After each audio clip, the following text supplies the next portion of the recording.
Hello বন্ধুরা, কেমন আছো সবাই? আমি তো বেশ ভালোই আছি। হ্যাঁ, তবে ব্যস্ততা একটু তুঙ্গে। আচ্ছা চলো, এই শাকটা কে কে চিনতে পারছো বলো তো? এই শাকটার নাম কি? আর কে কে পছন্দ করো এই শাকটা? আরে দাঁড়াও দাঁড়াও, বলে দিচ্ছি। এই শাকটা হচ্ছে লাফা শাক। তোমরা কি খেতে ভালোবাসো? এটা শীতকালেই পাওয়া যায়। এটা রান্না করতে খুব কম সময় লাগে, খুব সহজ এবং খুব সাধারণ একটা রান্না। চলো,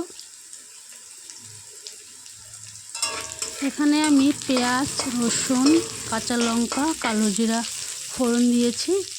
এটা একটু ভাজা ভাজা হয়ে গেলে শাকটা দিয়ে দেব। আর কিচ্ছু না, জাস্ট একটু লবণ দিতে হবে। ব্যাস, লবণের জলেই সেদ্ধ হয়ে যাবে শাকটা। ব্যাস এইটুকুই, আর কিচ্ছু না।